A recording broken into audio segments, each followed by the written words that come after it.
I am 92 years old, and in just a moment, I am going to show you something that modern gardeners have completely forgotten about. Something that kept my family fed through the hardest times of my life. Something that will change the way you think about growing food forever. But first, I need you to understand why this matters so much to me. Because it is not just about fruits and trees, it is about legacy. It is about leaving something real and alive behind for the people you love. When I was a boy, maybe 7 or 8 years old, my grandfather took me out to the back of his small farm on a warm spring morning. The sun was just starting to paint the sky orange and pink, and I remember the smell of wet earth and fresh growth. He held my small hand and walked me toward a tree that honestly looked broken. It was thick at the base, but the branches came out in directions that made no sense. One branch had white blossoms, another had pink ones, and as summer came, that single tree gave us peaches, plums, apricots, and even a small harvest of cherries.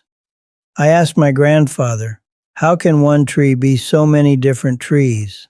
And he smiled at me in a way I have never forgotten, and he said, "That is the secret, boy. One tree can become an entire orchard if you know the old ways." That moment changed my life. Because my grandfather was not just talking about trees. He was teaching me that limitations are often just a lack of knowledge. That what seems impossible to one generation becomes obvious to the next, if someone takes the time to pass it on.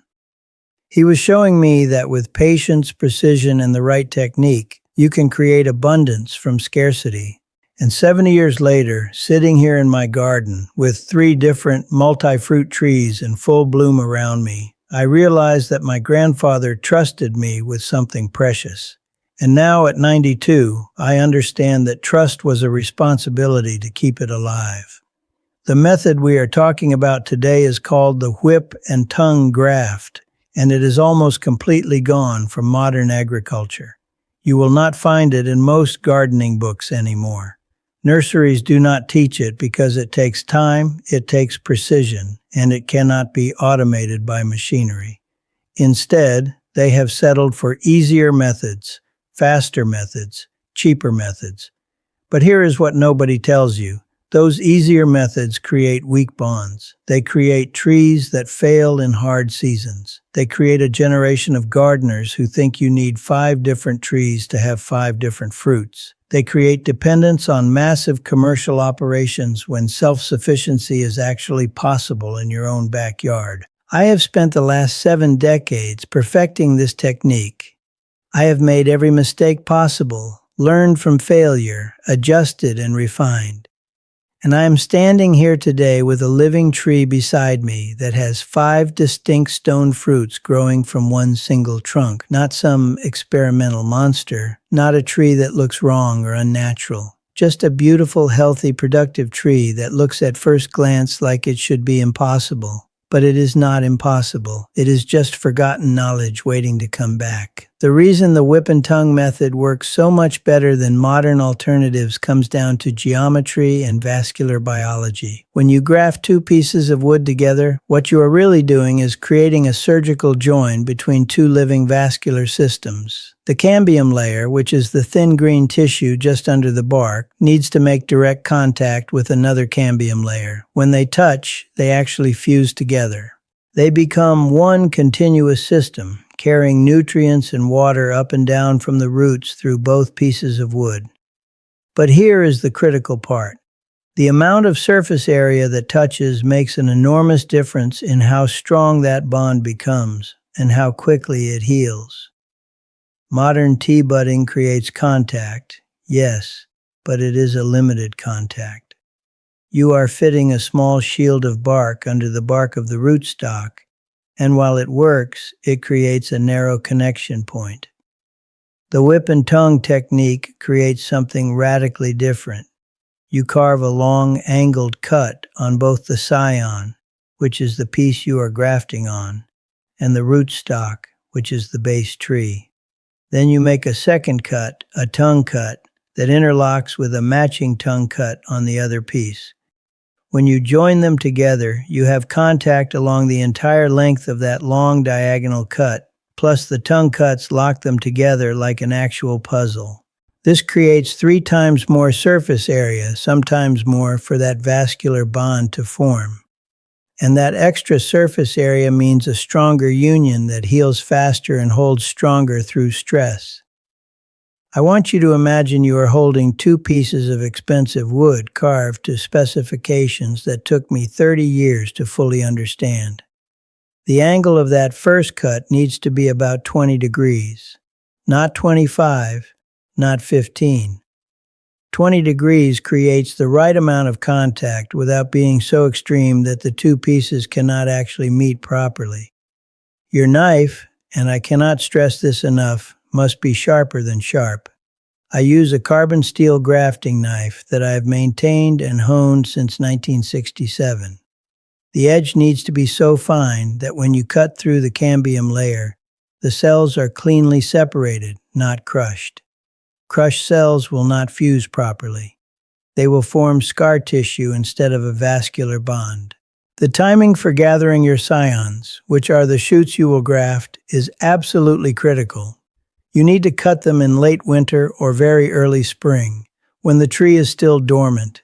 You are looking for 1-year-old wood that is about the thickness of a pencil, not thick, not thin, but in that perfect middle. The nodes, which are the bumps where the buds sit, need to be spaced about 1 inch apart. When you cut your scion, you want it to be maybe 3 or 4 inches long, with at least 3 buds on it.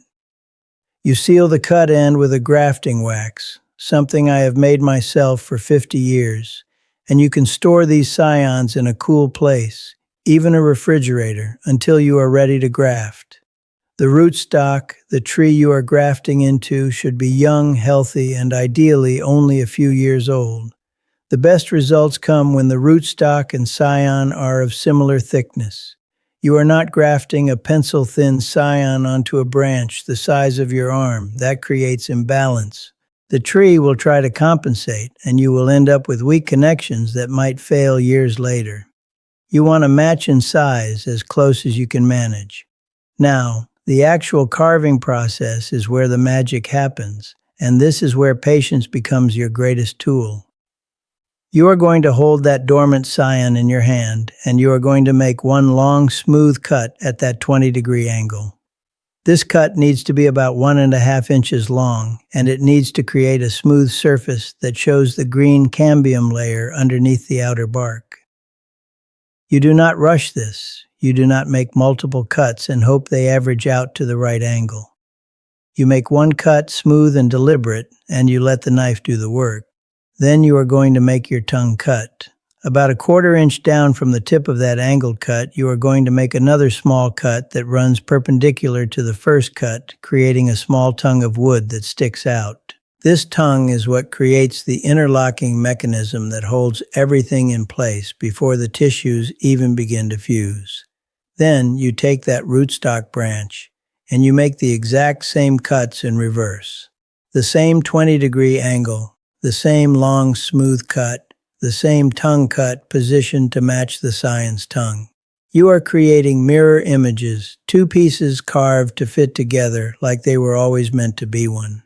When you bring these 2 pieces together, they should fit snugly. The tongues interlock. The long angled cuts are in complete contact. There should be no gaps, no wobbling, no forcing things together. If it does not fit perfectly, you carve again. You get it right. Because this is not something you redo once it is bound. The binding, the holding together is done with natural twine. Not plastic tape, not modern grafting tape, but twine made from natural fibers.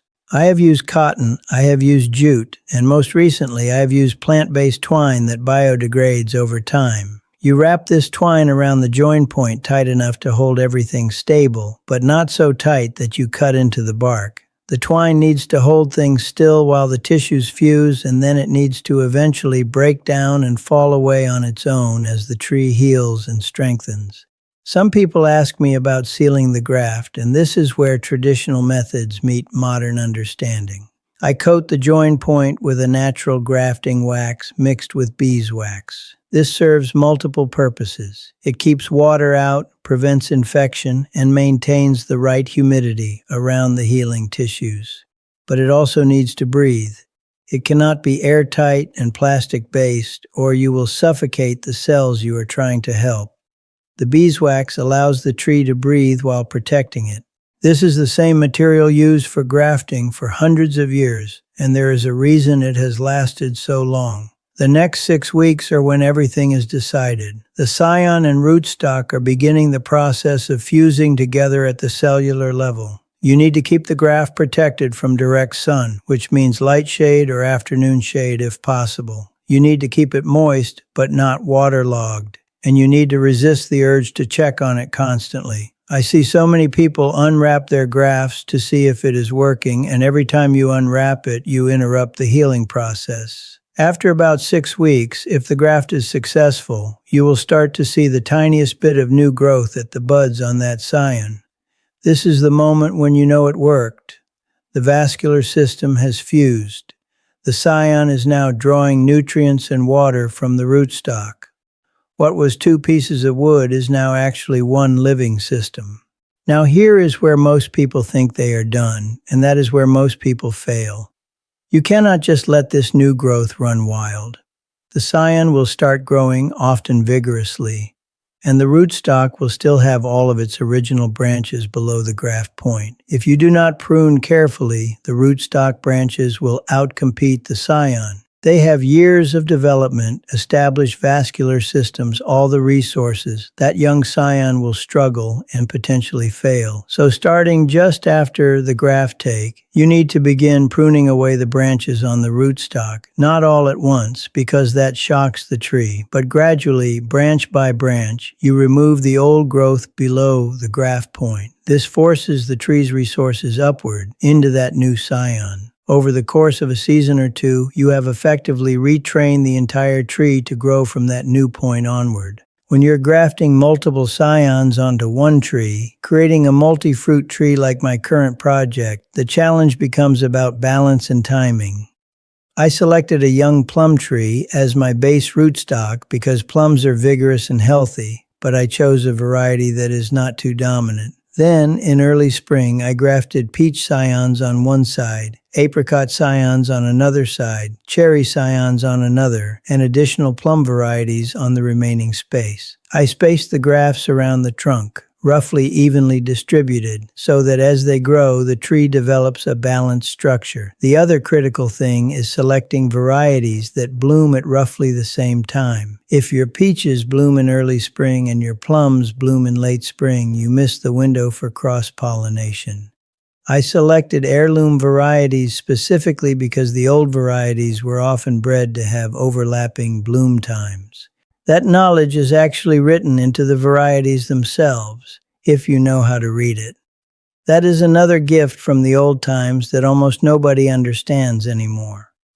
In the first couple of years, you do not take fruit from a newly grafted tree. The graft needs to establish itself completely. It needs to develop a strong vascular connection and plenty of branch growth. If you let the tree fruit too early, it redirects energy into fruit production instead of structure building, and you end up with a weak tree that might fail in a hard winter or under a heavy load.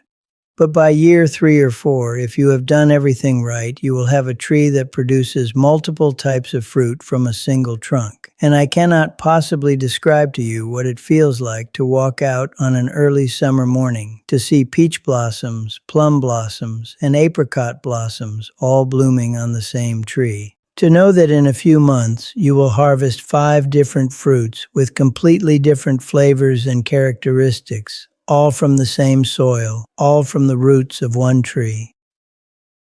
The space savings alone is revolutionary. A traditional orchard that produces these 5 fruits requires 5 trees, 5 root systems, 5 times the water and nutrients. It requires 5 times the pruning work, 5 times the pest management, 5 times everything. But one multi-grafted tree produces all 5 fruits while requiring 1 root system, 1 base to maintain, 1 relationship between your gardening efforts and the harvest. The resilience is another benefit that nobody really talks about. A single fruit tree is vulnerable. If that variety has a disease vulnerability, if a pest targets that specific fruit. If the climate shifts in a way that affects that one variety, you could lose your entire harvest. But with a multi-grafted tree, you have diversity built into the structure itself. If the peaches have a bad year, you still have plums and apricots. If one variety is hit by a particular pest, the others continue producing. You are not dependent on monoculture. You are creating a mini ecosystem, a small forest of genetic diversity all growing from one root system. The flavor of fruit from old grafted heirloom trees is something that modern agriculture has almost entirely lost. The commercial fruit you find in grocery stores is bred for appearance, for shipping durability, for shelf life. The varieties I have grafted were selected over centuries for flavor, for nutrition, for how they grow in particular regions. A peach from one of my heirloom scions tastes nothing like what you find in a store. It is sweeter, more complex, more real. The plums are smaller but more flavorful. The apricots have a tartness that modern varieties have bred out. This is actual food, not the simulation of food. And here is something that took me decades to truly understand. This tree is also a living record of agricultural history. Every scion I grafted carries genetic information that has been passed down for hundreds of years. The peach variety was originally collected in China in the 1800s, brought to America, and gradually disappeared from commercial cultivation. But the knowledge of how to grow it, preserved in old heirloom seed libraries and passed person to person, kept that genetic line alive. I obtained my scion from a woman in Tennessee who inherited those trees from her grandmother. When I graft that scion, I am not just growing fruit, I am preserving history. I am keeping alive a thread of human knowledge and plant genetics that almost disappeared. That is why I am so passionate about teaching this. That is why at 92 I am still out here in my garden with my carbon steel knife and my natural twine, carving wood and creating new multi-fruit trees. Because I know how fragile this knowledge is. I have watched it disappear almost completely in my lifetime. When I was a boy, nearly everyone knew how to graft. It was practical knowledge, essential knowledge. Farmers taught their children, gardeners taught their apprentices, neighbors taught neighbors. But then came the commercial nurseries, the mass production, the efficiency. And suddenly, grafting became something only specialists did. Then it became something specialists almost forgot how to do. Now, in my final years, it is nearly lost. There are maybe a few thousand people in the entire world who can still do a proper whip and tongue graft. Thousands of people standing where once there were millions. I think about what that means. I think about what happens to knowledge like this when the people who carry it get older and pass away. It does not just disappear. It becomes impossible. A skill you cannot learn cannot be practiced. A skill that cannot be practiced becomes impossible to teach. And once it is gone, rediscovering it from scratch takes decades or longer. All of that accumulated wisdom, all those little refinements and tricks and understandings lost. So when I teach this, it is not just about growing fruit. It is about keeping something alive. It is about saying to the next generation, this matters. Your food security matters. Your ability to feed yourself and your family matters. Your connection to the land and the growing things matters. And there are skills and knowledge that your grandparents possessed that will serve you better than anything modern agriculture can offer. The practical steps for someone watching this who wants to try it are straightforward. First, find a young tree to use as your rootstock, or better yet, grow one from seed or get a healthy sapling. Next, in late winter, contact old gardeners in your area or search for heritage seed companies and heirloom growers. Ask about scions from heirloom varieties they grow. Explain what you are doing and most serious gardeners will be happy to help. You do not need much, just small twigs from late winter or early spring. Get yourself a good grafting knife. This is not an area to economize. A dull knife is worse than useless. Spend the money on a quality carbon steel knife. Learn to sharpen it properly. Watch videos about sharpening. Practice on cheap wood first. Get comfortable with it. Your success or failure depends directly on how sharp that knife is. Study the technique carefully. Watch multiple videos. Read books if you can find them. And practice the carving on scrap wood before you attempt it on actual trees. The movements need to become muscle memory. The angles need to become something your hand understands naturally, not something you have to think about. Then, in early spring, when your rootstock has just started to wake up, but before it is actively growing, do your grafts. Start with one. If it succeeds, you have learned something precious. If it fails, you have learned even more. Either way, try again next year. This is not something most people get right the first attempt. And please, please understand that this is not some mystical ancient secret that only the specially gifted can master. It is a technique. Techniques can be learned by anyone with patience and practice. The reason it seems mysterious is only that it has not been taught widely for a generation or two. But the knowledge is still here. It is in old books. It is in the memories of the few people left who still practice it. And now it is in this video, shared with you, waiting for you to take it and practice it, and eventually, hopefully, teach it to someone else. My hope is that in 5 years, in 10 years, there will be more people practicing this than there are now. Not everyone, of course. Not everyone wants to grow their own food or maintain a home orchard. But for those who do, for those who feel that pull toward self-sufficiency and connection to growing things, this technique could change everything. It could mean that one small backyard can produce abundance that once required multiple trees and massive space. It could mean that families can grow food security from a single root system, building resilience into their lives at the most fundamental level. I think about the future a lot at my age. I think about what I am leaving behind. My children are grown now. My grandchildren have their own lives. But in my garden, I am leaving something that will outlive me. These trees, properly maintained, will produce fruit for decades. The knowledge I am sharing will, I hope, spread and grow and be passed forward. And somewhere, maybe in someone's backyard that I will never see, someone will graft their first tree using the technique I learned from my grandfather. And they will feel that same sense of wonder and possibility that I felt all those years ago. That is the real legacy. Not money, not possessions, but knowledge and living things that you help other people grow. That is what lasts. That is what matters.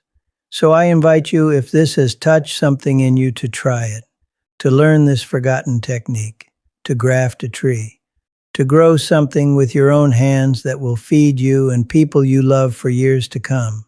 That is how knowledge survives. That is how we bridge the generations. And if you have found this story meaningful, if this matters to you, I want to ask you to do something for me. Subscribe to this channel because I am 92 years old and I will not be here forever. But what I know, what I have learned, what I have practiced and refined across a lifetime, that can stay, that can be preserved and shared with people I will never meet, helping them grow things I will never see. That is a kind of immortality that I believe in deeply, not the kind of fame or fortune, but the living kind. The kind where knowledge stays alive because people care enough to keep it alive. There are more videos coming, more forgotten techniques, more ways to grow abundance from simplicity, more wisdom from a lifetime spent learning from the land and from the people who came before me. I want to share all of it with you while I still can. So subscribe, turn on the notifications, and join me in keeping these old ways alive for a new generation that needs them more than ever. Thank you for listening to an old man's story. Thank you for caring about this. And I truly hope to see you in the garden, learning to graft a tree that will feed you and your family for years to come.